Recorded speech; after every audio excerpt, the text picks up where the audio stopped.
नमस्कार बच्चों। बेटा पिछली क्लास में हमने जो पढ़ा था वो था कि प्रदेशों के लिए भागफल संक्रिया क्या होती है और उसके लिए हमने एग्जाम्पल की थी। आज हम बात करेंगे मैट्रिक्स प्रदेश की बात करेंगे। किसकी बात करेंगे? मैट्रिक्स प्रदेश कि प्रदेशों की जो मैट्रिक्स होती है वो क्या होती है। तो आज हम प्रदेशों की मैट्रिक्स में देखो पढ़ेंगे क्या। मैट्रिक्स के लिए हम जो पढ़ेंगे वो था अपने पास एक प्रमेय वो पढ़ा था हमने, निर्देश तंत्र, वक्र रेखीय निर्देश तंत्र। एक निर्देश तंत्र होता है और वो निर्देश तंत्र कौन सा होता है? वो होता है वक्र रेखीय निर्देश तंत्र। बेटा वक्र रेखीय निर्देश तंत्र में होता क्या वो देखो, ये हमने पढ़ा था इसी चैप्टर में पहले। वक्र रेखीय निर्देश तंत्र में रेखा अवयव, किसका मान निकालेंगे? इसमें रेखा अवयव का मान निकालेंगे कि रेखा अवयव होता क्या है। किसके अंदर है बेटा? ये वक्र रेखीय निर्देश तंत्र में हम निकालेंगे रेखा अवयव का मान निकालेंगे। देखो वक्र रेखीय निर्देश तंत्र में जो रेखा अवयव होता है वो होता क्या है?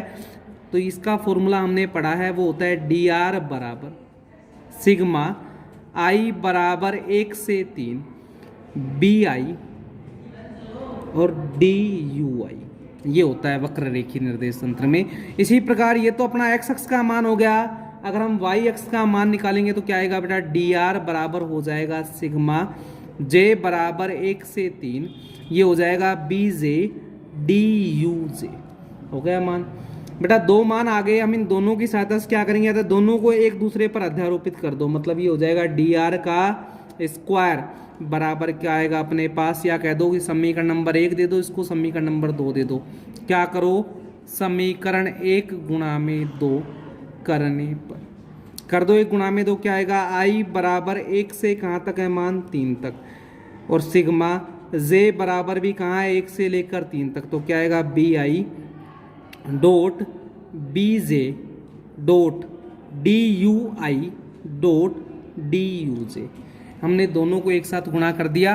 बेटा इसको दे दो आप समीकरण नंबर 3, ये हो गया अपने पास समीकरण नंबर 3। ठीक है, अब देखो समीकरण 3 में जो हमें दर्शाया है यहाँ पर ये है bi डॉट bj, मतलब x अक्ष का मान और y अक्ष के मान का अदिश गुणनफल जो होता है उसको कहते हैं, हम जो कहते हैं अपने पास क्या आएगा? ये मान आएगा gij, और ये gij क्या होता है? ये होता है मैट्रिक्स गुणांक, यानी कि G11, G12, G13, G21 जो हमने मैट्रिक्स में लिखते हैं वो मैट्रिक्स गुणांक होता है कौन सा? gij। अगर हम किसी क्षण कण की स्थिति की बात करते हैं, कण की स्थिति, तो बेटा कण की जो स्थिति होती है वो क्या होती है? वो होती है r बराबर xi cap plus yj cap plus zk cap, ये होती है कण की स्थिति। ठीक है, अब हम समीकरण जो अपने पास 3 था उसकी बात करते हैं। बेटा समीकरण 3 का प्रदिश रूप लेंगे हम। बेटा समीकरण 3 को प्रदिश रूप में बदलने के लिए हम करेंगे क्या कि हमें बदलना है समीकरण 3 को प्रदिश रूप में, और समीकरण 3 को प्रदिश रूप में बदलने के लिए हम एक कार्तीय निर्देश तंत्र की कल्पना करते हैं। किसकी कल्पना करते हैं? कार्तीय निर्देश तंत्र की।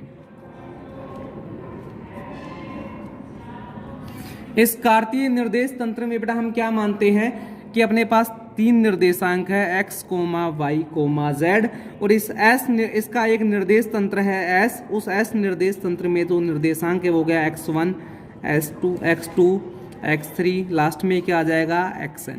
ठीक है, और अगर बात करें इसके लिए वक्र रेखीय के लिए, ठीक है, अगर s डैश दूसरा निर्देश तंत्र हो गया, इस s डैश निर्देश तंत्र में जो अपने पास निर्देशांक आएंगे वो क्या हो जाएंगे?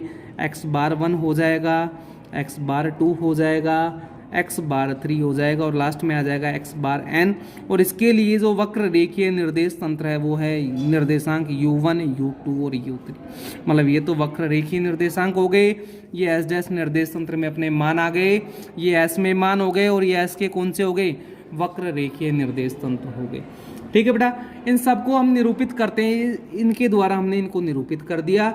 निरूपित करने पर देखो बेटा प्रदिश रूप की बात करता हूं मैं। किसकी बात करता हूं? सबसे पहले प्रदिश रूप।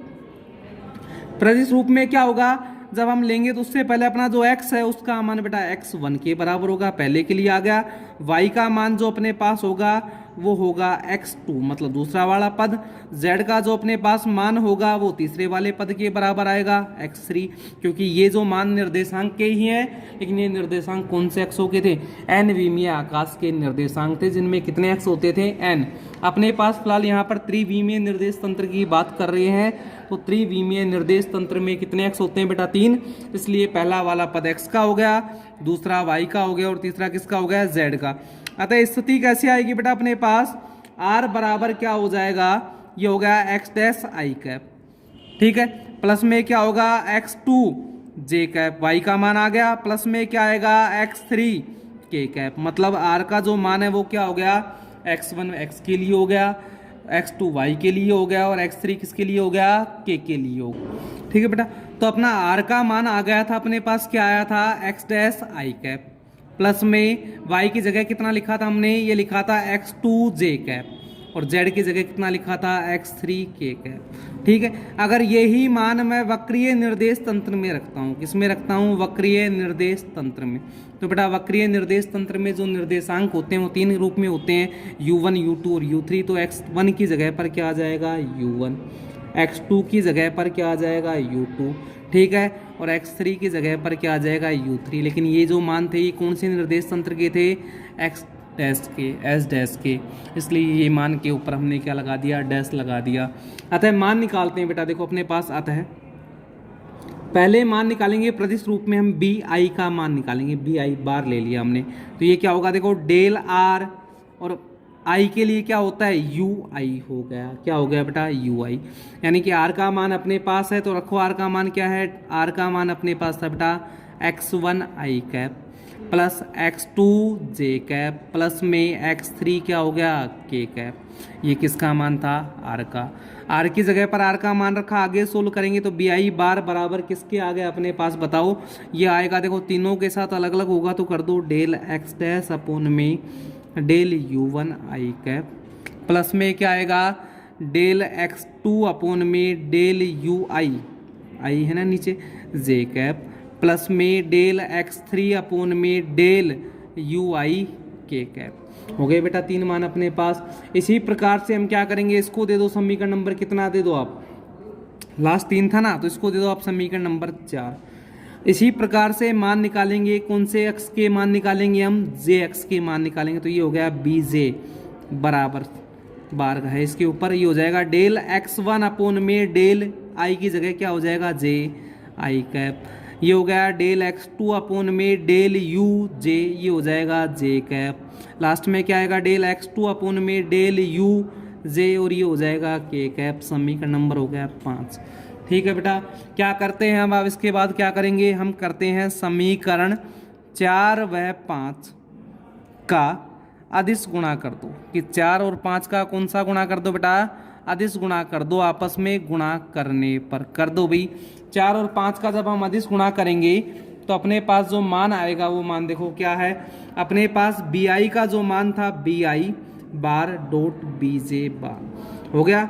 इसका करेंगे तो बी आई का मान अपने पास था बेटा देखो डेल एक्स बार अपोन में del you i i cap, plus में डेल एक्स टू अपोन में del you i j cap, plus में डेल x3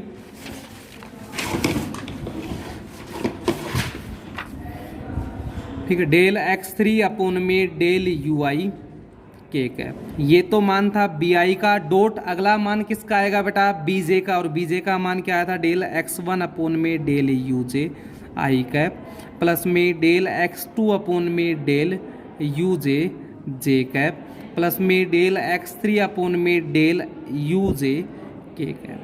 हो गया, तीनों अक्षों पर हमने इसके मान निकाल दिए। बेटा देखो, जब भी दो सदिशों का अदिश गुणा होता है तो अदिश गुणा में समान सदिशों का जो अदिश गुणा होता है उसका मान 1 होता है और बाकी सारे कैसे होते हैं? 0। तो इसको आगे सोल्व करेंगे तो मान क्या आएगा? B I bar dot B J bar बराबर, यहाँ से मान आ गया I cap dot I cap का मान 1, यानी कि डेल x1 अपोन में del you I dot del X dash upon में डेल यू जे, प्लस में क्या आएगा? डेल x2 अपोन में del you I dot del x2 upon में डेल यू जे। लास्ट में क्या आएगा, डेल x3 अपॉन में del ui dot del x3 upon में डेल uj। हो गया मान। बेटा हम इसको देखो क्या लिख सकते हैं इसकी जगह पर, तो इस पूरे को आप क्या लिख सकते हो, हमने गुणा कर दिया तो हम क्या लिखेंगे, ये आ गया bi डॉट bj समीशन, यहाँ पर मान रखा है p बराबर 1 से लेकर 3 तक है, और ऊपर क्या कर दिया हमने, डेल xp अपॉन में del ui dot del xp upon में डेल uj। आ गया मान।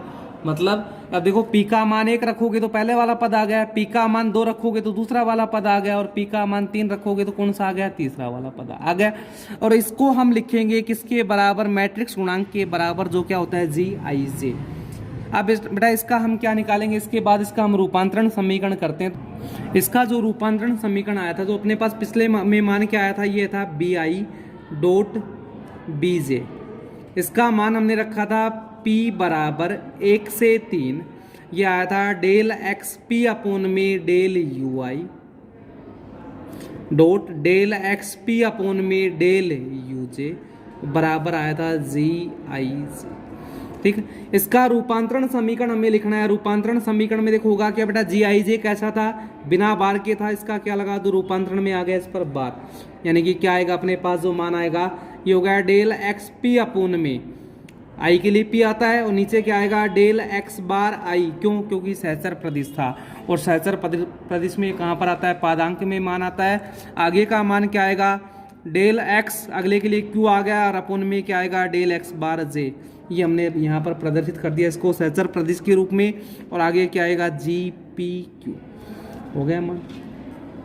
बेटा ये जो अपने पास आया मान, ये किसके बराबर होता है, द्वितीय कोटि का सहचर प्रदिश होता है। द्वितीय कोटि का मतलब यहाँ पर 2 मान है, तो ये द्वितीय कोटि का सहचर प्रदिश होता है। ठीक है, इस द्वितीय कोटि के सहचर प्रदिश को जब हम मैट्रिक्स रूप में लिखेंगे, यानी कि मैट्रिक्स रूप में, मैट्रिक्स प्रदिश कैसे लिखोगे बेटा मैट्रिक्स रूप में, तो यहाँ पर तो आ गया GIJ, आ गया बेटा मान। इसका जो मान है वो क्या होगा, ये अपने पास हो गया G11 क्योंकि गुणांक था, अगला क्या आएगा G12, अगला आएगा G13, अगले में क्या आएगा G21, G22, G23, अगले में क्या आएगा G31, G32, और लास्ट में हो गया G33। ये इसका कौन सा गुणांक हो गया बेटा, मैट्रिक्स गुणांक हो गया। अगर मैं इसका संयुग्मी लेता हूँ, संयुग्मी का मतलब कैसा होता है, उल्टा, और संयुग्मी में बेटा इसका मान क्या आएगा, संयुग्मी प्रदिश है, इसका कैसे निकलेगा, तो मैं निकालता हूँ इसका संयुग्मी प्रदिश। और इसका जो संयुग्मी प्रदिश है, देखो संयुग्मी प्रदिश का जो मान है वो क्या आएगा अपने पास, तो संयुग्मी प्रदिश हो जाएगा इसका GI, J अपॉन में G। ठीक है, और यहाँ पे GIJ का जो मान है वो अपने पास 2 मान आएंगे। एक मान तो बेटा अपने पास आता है HI का स्क्वायर, और दूसरा आता है 0। कंडीशन वही है, HI मतलब H1 भी हो सकता है, 2 भी हो सकता है, 3 भी। और ये मान किसके लिए आएंगे, जब I बराबर किसके होगा, J के लिए। और 0 कब नहीं होगा, जब I बराबर किसके नहीं होगा, J के। वही हमने क्रोनिकल डेल्टा वाली कंडीशन यहाँ पे लगाई है कि जब I बराबर J के होता है तो HI स्क्वायर हो गया, और जब I बराबर J के नहीं होता है तो इसका मान कितना होता है, 0। बेटा ये अपने पास था प्रदिशों का मैट्रिक्स रूप, ये हमने प्रदिशों का मैट्रिक्स रूप ले लिया। अब बेटा इसमें एक न्यूमेरिकल हम करते हैं। न्यूमेरिकल अपने पास क्या है कि हमें गोलीय व बेलनाकार निर्देशांक की, अपने पास क्या क्या है, गोलीय है और दूसरा बेलनाकार निर्देशांक में मैट्रिक्स प्रदिश का, किसका, मैट्रिक्स प्रदिश का मान ज्ञात करना। किस किस के रूप में मान ज्ञात करना है बेटा, इसका हमें एक तो करना है गोलीय और दूसरा करना है बेलनाकार निर्देशांक के रूप में जो मैट्रिक्स प्रदिश है उसका मान ज्ञात करना है। बेटा उसका मान देखो निकलेगा कैसे, तो इसके लिए वो हमने अभी मैट्रिक्स प्रदिश का मान निकाला ds स्क्वायर, बात वही है, डी आर था वहाँ पर, यहाँ पर ऐसे लिखा है, तो डी एस स्क्वायर बराबर क्या आएगा अपने पास, ये हो गया जी आई जे। ठीक है, पहला पद किसके रूप में आएगा, आई के रूप में आएगा, और दूसरा आ गया जे के रूप में। ठीक है, अगर हम आगे लिखे तो बेटा हमने अभी अभी मान निकाला है, जी आई जे बराबर किसके होगा, ये हो गया एच आई स्क्वायर। कब होगा, जब आई का मान किसके बराबर होगा, जे के। दूसरा आएगा जीरो, और जीरो कब आएगा, जब आई बराबर नहीं होगा किसके, जे के। अब आगे देखो क्या आएगा, बेलनाकार निर्देश तंत्र की बात करते हैं हम। किसकी बात करते हैं इसके लिए, बेलनाकार निर्देश तंत्र। बेलनाकार निर्देश तंत्र के लिए बेटा हमने पहले भी पढ़ा था, H1 जो होता है उसका मान 1 होता है, H2 का मान रो होता है, और H3 का मान कितना होता है, 1 होता है। तो इसके लिए जो अपने पास मैट्रिक्स आएगी वो क्या होगी, जी आई जे बराबर, ठीक है, एच आई स्क्वायर 0 0, ये होगा 0 एच आई स्क्वायर 0, और तीसरे में कहाँ आएगा, लास्ट में एच आई स्क्वायर। मतलब ये मान H1 का, ये H2 का, और ये H3 का, तीनों में 3 मान आ गए। अब जब इसको आगे सोल्व करेंगे तो मान रखो, देखो H मतलब 1 का स्क्वायर 1, 0 0 0, रो का स्क्वायर क्या होगा, रो स्क्वायर 0, 1 का स्क्वायर क्या हो गया, 1। बेटा ये इसका कौन सा रूप हो गया, बेलनाकार निर्देश तंत्र का मैट्रिक्स रूप हो गया। अगर मैं इसका संयुग्मी निकालता हूँ, इसका कौन सा मान निकालना, हमें इसका संयुग्मी मान निकालना है।